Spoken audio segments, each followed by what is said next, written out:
The massive circular chamber of the Galactic Council fell silent as Ambassador Claire Mason walked to the center platform. Her steps echoed against the polished marble floor, and hundreds of alien eyes watched her every move. The year was 2157, and humanity faced its greatest diplomatic challenge yet. The head counselor, a tall Xylaxian with silvery skin, looked down at Claire from his elevated seat. His large purple eyes showed no emotion as he spoke. "The Council has reviewed Earth's history," he said in a voice that seemed to fill the entire room. "We find your species too dangerous to join our galactic community." Claire gripped the podium tightly. Behind her, Defense Representative John Peters shifted uncomfortably in his formal military uniform. They had spent months preparing for this moment, but nothing could have prepared them for the hostility they now faced. "With respect, Counselor," Claire's voice remained steady, "humanity has achieved peace among our nations. We have eliminated poverty through our fusion technology. Our medical advances have cured diseases that plagued us for centuries." A Viridian representative, covered in green scales, stood up. "Yet your history speaks of constant warfare. Your entertainment glorifies violence. Your first response to any situation is to prepare for conflict." John Peters stepped forward. "We prepare to defend, not to attack. Humanity has learned from its past." The chamber erupted in murmurs and clicks of various alien languages. The head counselor raised his hand, silencing the room. "We have made our decision. Humanity will be banished from all established trade routes and colonized spaces. You must move beyond the Orion Arm, into unexplored regions." Claire felt her heart sink. This meant cutting off access to over 3,000 inhabited worlds. "You're condemning billions to isolation," she protested. "We are protecting our civilization," another counselor shouted. "Your species cannot be trusted with our technology, our trade routes, or our knowledge." Back on Earth, the news hit like a thunderbolt. Emergency meetings filled the United Earth Government building in Geneva. Fleet Admiral Christopher Owen paced in the crisis room, surrounded by holographic maps showing the regions where humans would now be forbidden to travel. They'd given us 6 months to evacuate all human settlements in Council space, Claire reported to the gathered leaders. Her holocam showed tired eyes and slumped shoulders. "Any human found in restricted zones after that will be arrested." President Sandra Miller stood at the window, watching the sunset over Lake Geneva. "Then we adapt," she said firmly. "Humanity didn't reach the stars by giving up when faced with challenges." Admiral Owen nodded, pulling up new star charts. "I've been studying the unexplored regions. There's a lot of potential out there. Unknown worlds, untapped resources, but also unknown dangers," John Peters reminded them. "We'll be going in blind, without any support." "Perhaps that's exactly what we need." President Miller turned to face the room. "We've relied on Council technology and Council approval for too long. Now we'll forge our own path." The next day, as Earth's media broadcast the news worldwide, something unexpected happened. Instead of panic, there was determination. Instead of fear, there was excitement. Millions of people volunteered for the upcoming colonization missions. Admiral Owen's Project Phoenix, initially planned as a small exploration fleet, grew into humanity's greatest undertaking. The shipyards around Earth and Mars worked overtime, building vessels designed for long-range exploration and colonization. As Claire Mason watched the preparations from her office in Geneva, she realized the Council had made a crucial mistake. They hadn't sentenced humanity to exile. They had given them the push they needed to prove their true potential. The massive ship, Horizon Seeker, floated in Earth's orbit, its silver hull gleaming in the sunlight. Admiral Christopher Owen stood at the main viewing deck, watching as hundreds of colony ships joined his flagship. The sight of so many vessels gathered in one place made his chest swell with pride. "Status report," he called out to his bridge crew. Mary Rodriguez, the chief scientist, looked up from her console. "All 1,000 ships report ready, Admiral. 10 million colonists are in cryo-sleep. Life's support systems are running at optimal levels. The past 6 months had transformed Earth's space program. Every nation had contributed resources, and humanity's best minds had worked day and night to prepare for this journey. They called it Project Phoenix, humanity's rebirth in the unknown regions of space. New propulsion systems are online. Alan Phillips, the lead engineer, announced.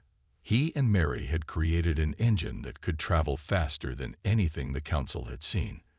We've mapped out the first leg of our journey, the unexplored sectors beyond the Orion Arm await.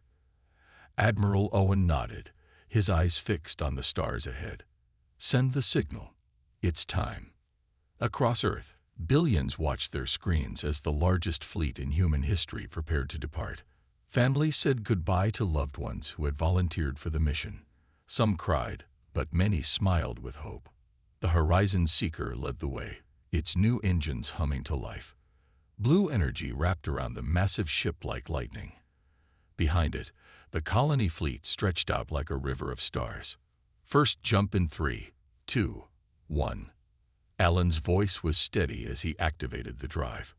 Space bent around them, and Earth vanished. They emerged in a region of space no human had ever seen. The stars here looked different, forming unfamiliar patterns against the black void.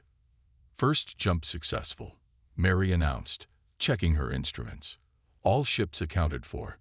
No damage reported. Over the next weeks, the fleet pushed deeper into unknown space. They passed beautiful nebulas and dangerous asteroid fields. Each day brought new discoveries and challenges. On day 30, they found their first habitable planet. It orbited a yellow star much like Earth's sun. Scans showed water, breathable air, and land suitable for farming. It's perfect, Mary said, studying the readings. Better than we hoped for. Admiral Owen made his decision quickly. Send down the first survey team.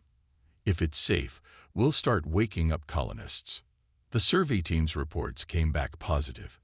They named the planet New Hope, and within a month, the first human city beyond Council space began to rise from its surface. But they didn't stop there. The fleet split into smaller groups, each searching for more worlds to call home. Some ships went north, others south. They mapped new star systems and found more planets suitable for life. The Council had meant to punish humanity, but instead, they had given them a gift: freedom to grow without limits. Every new world they found made them stronger. Every challenge they overcame proved their worth. Back on the Horizon Seeker, Admiral Owen received reports from his scattered fleet. 5 new colonies established, 10 more potential worlds found, 100 star systems mapped. Send word to Earth, he told his communications officer. Tell them Project Phoenix isn't just surviving, it's thriving. As he looked out at the strange stars, Owen smiled. The Great Migration had begun, and humanity was writing its own destiny among the stars. The alarm blared through the corridors of the Horizon Seeker, waking Commander Daniel Wright from his sleep. He rushed to the bridge, still pulling on his uniform jacket. Unknown ships approaching, the sensor officer reported. 3 vessels, designed unlike anything in our database. Laura Bennett, the chief diplomat, stood beside the main view screen, her face tense. After 3 months of exploring unknown space, they had finally encountered alien life. The question was, would they be friends or enemies? They're hailing us, the communications officer announced. Commander Wright straightened his uniform. Put them through. The screen flickered to life, showing the humanoid figure with pale blue skin and silver markings around its eyes. The alien spoke, and their translation computers worked to decode the language. Greetings, travelers, the alien said after a moment. I am First Speaker Karin of the Nerian people. We have been watching your fleet's progress through our territory. Laura stepped forward. I am Diplomat Laura Bennett of Earth. We mean no harm. We are explorers, seeking new homes after being banished from Council space. The alien's expression changed at the mention of the Council. The Council, First Speaker Karin said, her voice bitter. They banished our people centuries ago, claiming we were too independent, too unwilling to follow their rules. The bridge crew exchanged surprised looks. They had found others who shared their fate. Perhaps, Laura suggested carefully, we should meet in person to discuss our shared experiences. The meeting took place on New Hope, humanity's first colony world. The Narians arrived in elegant ships that seemed to flow through space like liquid metal. Their technology was different from both human and council designs. First speaker Karen brought her advisors to meet with the human leadership. They gathered in the newly built colonial hall, its windows showing the growing city outside. Our people were explorers and inventors, Karen explained. The council feared our independence.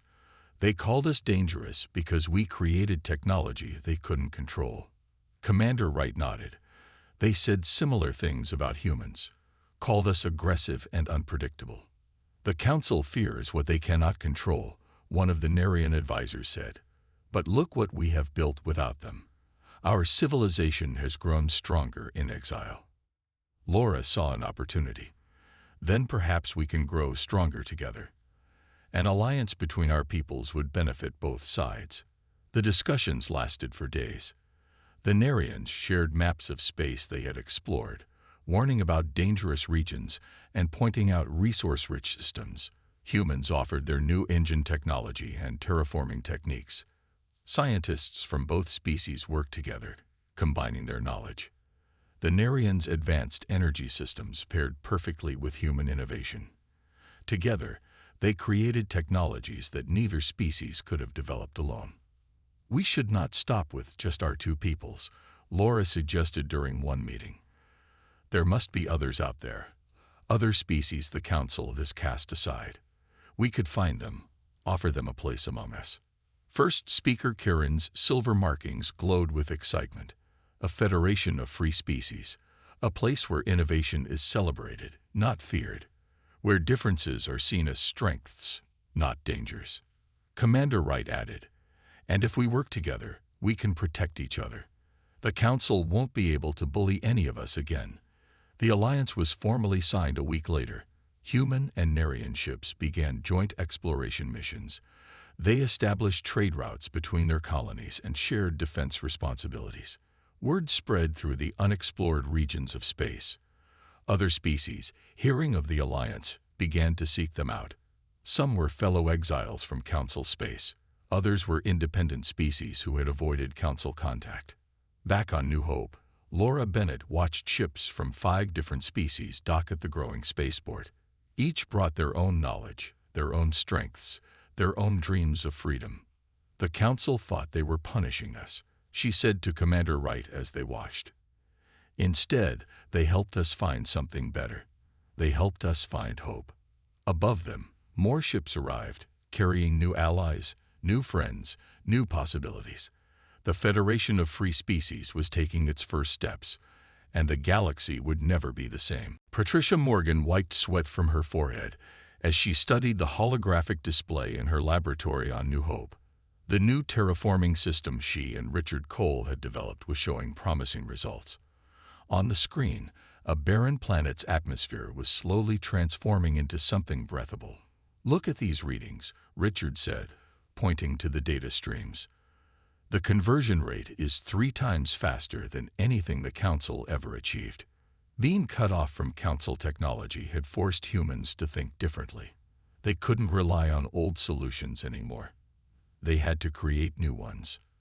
The Narian energy crystals were the key, Patricia explained to a group of visiting scientists from various species.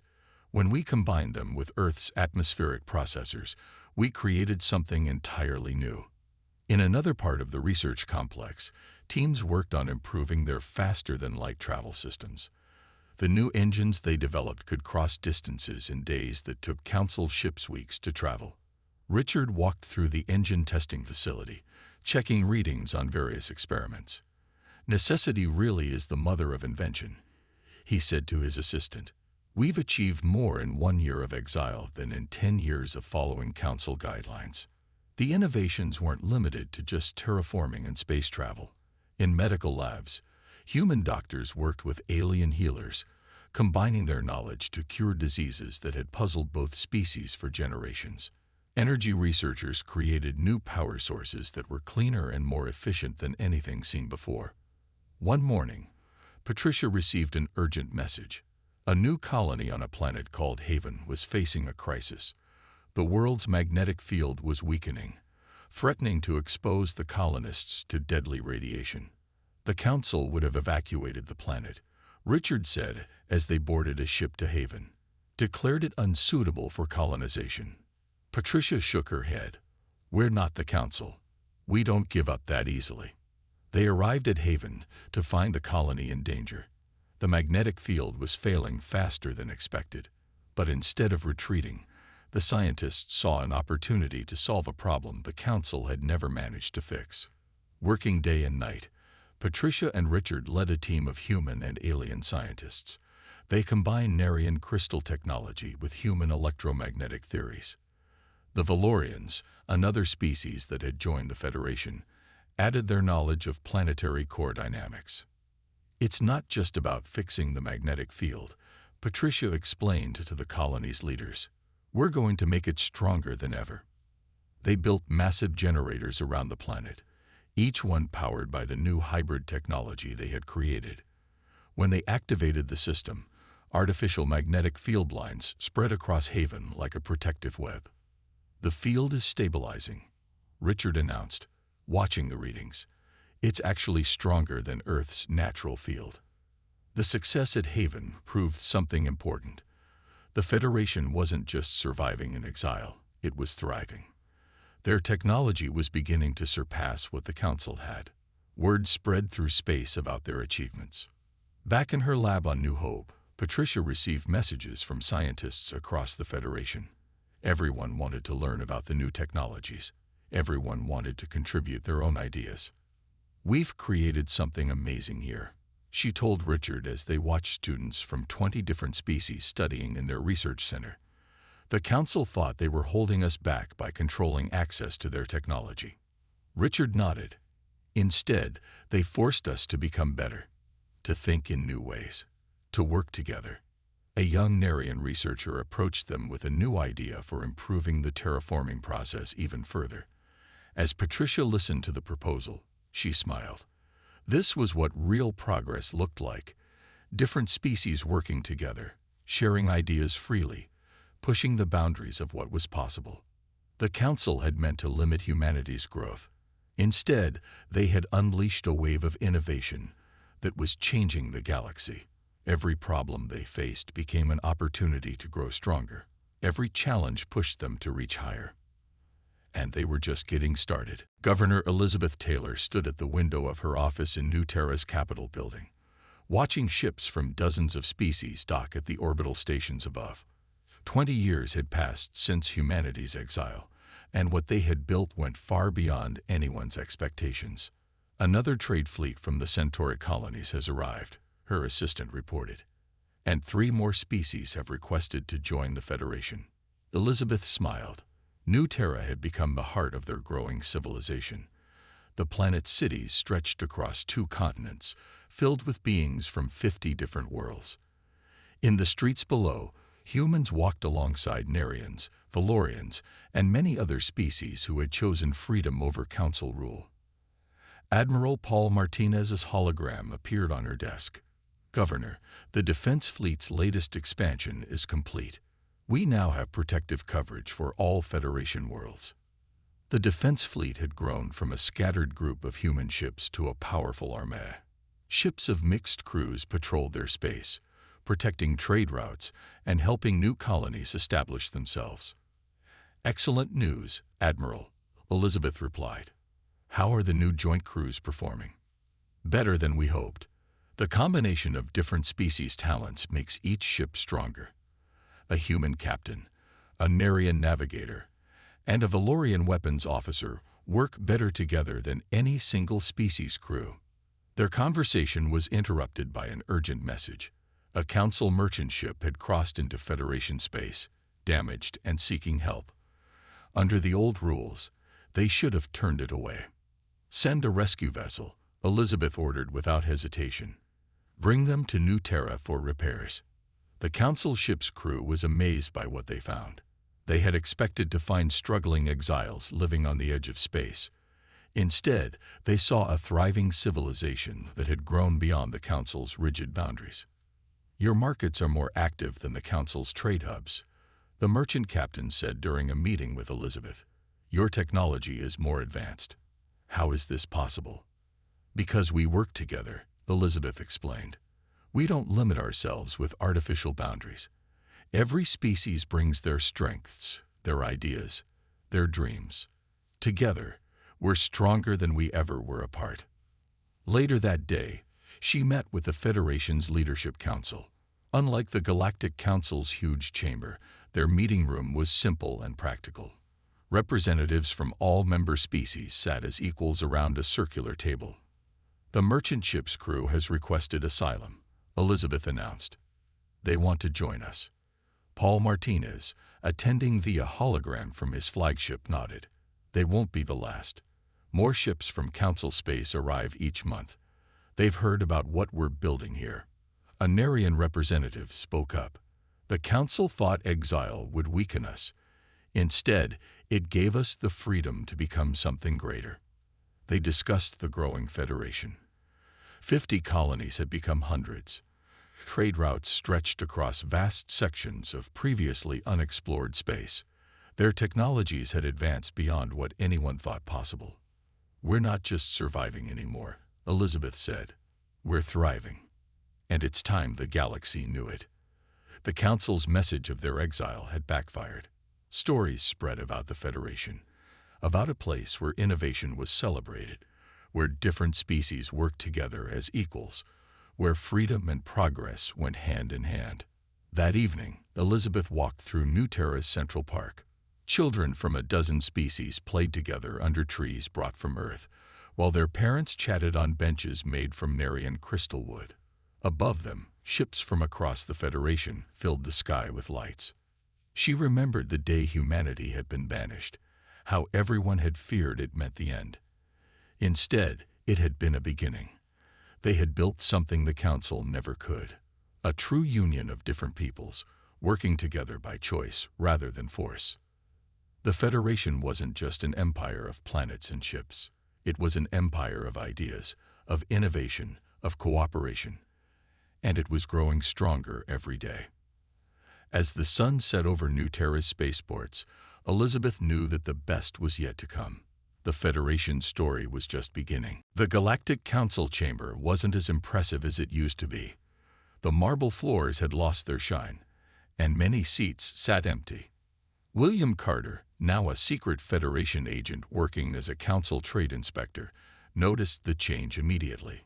"Another trade guild has collapsed," one Council member announced to a chamber that was only half full. "3 more worlds have declared themselves independent of Council authority." William carefully kept his face neutral as he took notes. After 20 years, the Council's rigid rules and restrictions were finally catching up with them. Their technology had barely advanced, while the Federation's innovations were leaving them behind. "We must address the growing problem of illegal trade with the Federation territories," another councilor demanded. "Our merchants are smuggling goods through the border zones." William knew why.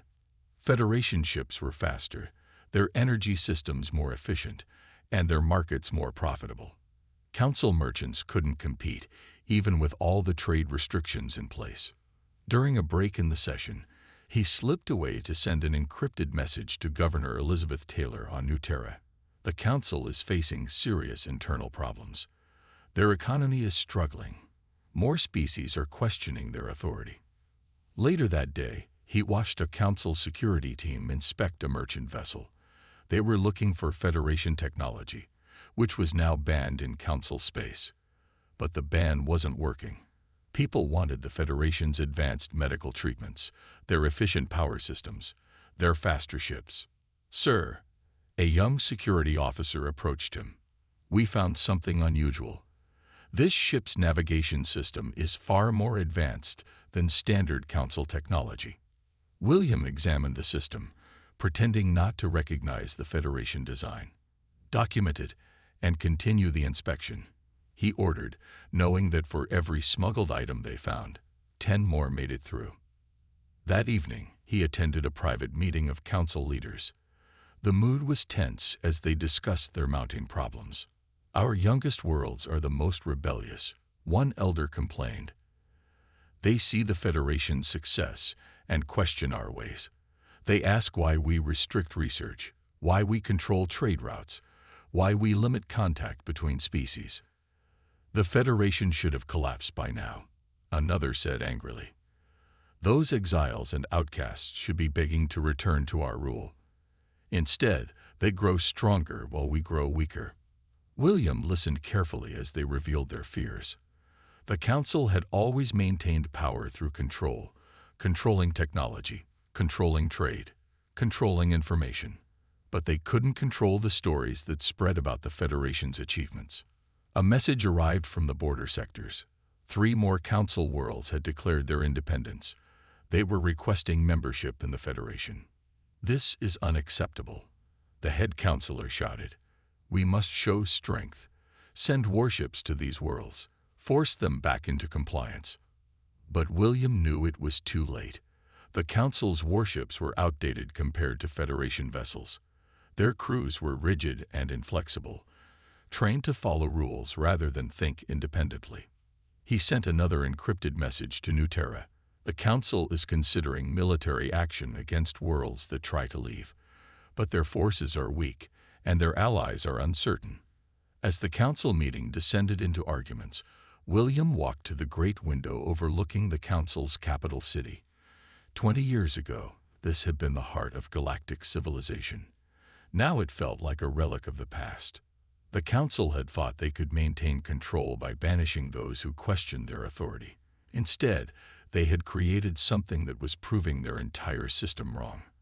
The Federation showed that cooperation was stronger than control, that diversity brought strength, that freedom led to greater progress than rigid rules. As he watched ships move slowly through the regulated traffic lanes above the city, William smiled slightly. The Council's greatest fear had come true. But not in the way they expected. They hadn't been destroyed by the species they exiled. Instead, they were being undone by their own inability to change, to grow, to adapt. The crisis they faced wasn't just economic or political. It was a crisis of their entire way of thinking. And it was too late to stop what was coming. Fleet Marshal Susan Mitchell stood on the bridge of the Federation flagship Unity, watching as strange ships emerged from the darkness of space. They weren't Council vessels. These were something entirely different. Their black hulls seemed to absorb light, and their designs were like nothing anyone had seen before. "Multiple contacts," her sensor officer reported. "They're attacking Council worlds along the outer rim. The Council fleet is being destroyed." The invaders had come from beyond the galaxy, bringing weapons and technology that made the Council's forces look primitive. World after world fell to their assault. "Message from the Council," Communications Officer Peter Grant announced. His voice carried a note of irony. "They're requesting emergency assistance from the Federation." Susan exchanged looks with Diplomatic Chief Kevin Foster. The Council that had once banished them was now begging for help. "Send word to New Terra," Susan ordered. "The Federation leadership needs to make this decision." The Federation's response came quickly. Governor Elizabeth Taylor's message was clear. "We protect all sentient life, even those who once rejected us. The Federation will respond." Within hours, the largest fleet ever assembled in the galaxy's history gathered near New Terra. Federation ships of all designs and sizes, crewed by beings from hundreds of species prepared for battle. "This is what we built the Federation for," Kevin told the gathered commanders. "Not just for trade or science, but to stand together against any threat."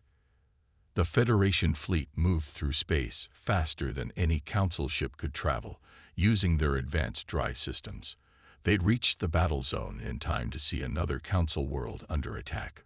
"All ships, battle formation," Susan commanded. "Show them what happens when free people stand together." The battle that followed would be remembered for generations. Federation ships moved with perfect coordination, their crews combining the strengths of different species. Human tactical thinking merged with Narian technology and Valorian battle strategies. The invaders, used to facing the rigid and predictable council ships, found themselves against an enemy that adapted and innovated mid-battle. Every Federation vessel fought differently, using techniques the invaders couldn't predict. "They're retreating from this sector," Susan announced hours later. The crew cheered as the black ships flowed into deep space. When the Federation fleet arrived at the Council capital, they found a changed situation. The Council chamber was filled with beings who had once sneered at exiles and outcasts. Now they watched in awe as Federation representatives walked in, not as supplicants, but as saviors. "The Federation offers its help to all worlds threatened by this invasion," Kevin addressed the Council. "We ask nothing in return except that you remember this. Strength comes from unity, not control. Progress comes from freedom, not restriction." The head counselor, older and humbler than before, stood up. "We were wrong," he admitted. "We thought our rules and restrictions made us strong. Instead, they made us weak. While we stagnated, you grew. While we controlled, you innovated." In the days that followed, the galaxy changed. The Council's barriers and restrictions fell. Trade flowed freely between all worlds. Species that had been kept apart for centuries began working together. Susan watched from Unity's bridge as ships from former Council worlds joined the Federation fleet. Their crews were learning to think independently, to combine their skills in new ways. "The invaders will return," she told her officers. "But when they do, they'll find a united galaxy waiting for them." Back on New Terra, Kevin and the Federation leadership began planning for the future. The Federation's principles, freedom, cooperation, innovation, were spreading across the galaxy.